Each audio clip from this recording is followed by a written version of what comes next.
CM Jagan మాట్లాడుతూ మన ప్రభుత్వం నెలకు 2,000 కోట్ల పెన్షన్ కోసం ఖర్చు చేస్తున్నాం. అంటే సంవత్సరానికి 24,000 కోట్లు ఖర్చు చేస్తున్నాం. గత 5 ఏళ్లలో మనం 90,000 కోట్లకు పైగా పెన్షన్ల ఖర్చు చేశామన్నారు. దేశంలో పెన్షన్ల కోసం అత్యధిక ఖర్చు చేసే రాష్ట్రం ఆంధ్ర రాష్ట్రమే అని తెలిపారు. అలాగే ప్రజలను ఉద్దేశించి మాట్లాడుతూ ఒకసారి ఆలోచించండి. రానున్న ఎన్నికల్లో 4,000 రూపాయలు ఇస్తామని 6,000 రూపాయలు ఇస్తామని అబద్ధపు హామీలు ఇస్తారు.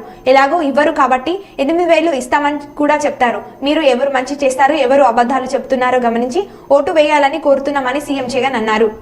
చంద్రబాబు నాయుడు గారి ప్రభుత్వంలో నెలకు 400 కోట్ల రూపాయలు కూడా కాని పరిస్థితి నుంచి ఈరోజు పెన్షన్లకు సంబంధించి నెలకు 2,000 కోట్ల రూపాయలు కేవలం పెన్షన్ల కోసం మాత్రమే ఇస్తా ఉన్న పరిస్థితి.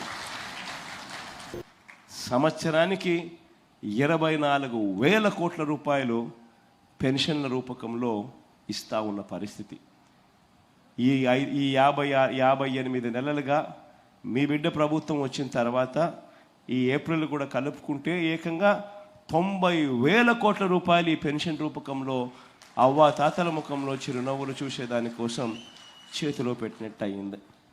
నేను ఎందుకు ఈ మాట చెప్తా ఉన్నాను అంటే, ఒకసారి గమనిస్తే ఆంధ్ర రాష్ట్రంలో ఇచ్చేది సంవత్సరానికి 24,000 కోట్ల రూపాయలు సంవత్సరానికి ఇస్తా ఉన్న ఏకైక రాష్ట్రం ఆంధ్రప్రదేశ్ అయితే, దాని తర్వాత మీరు గమనిస్తే బీహార్లో చూస్తే 4,300 కోట్లు, ఉత్తరప్రదేశ్లో చూస్తే పెన్షన్ల కోసం ఇచ్చేది 5,160 కోట్లు, కర్ణాటకలో చూస్తే 4,700 కోట్లు, పక్కన తెలంగాణలో చూసినా కూడా 8,180 కోట్ల రూపాయలు.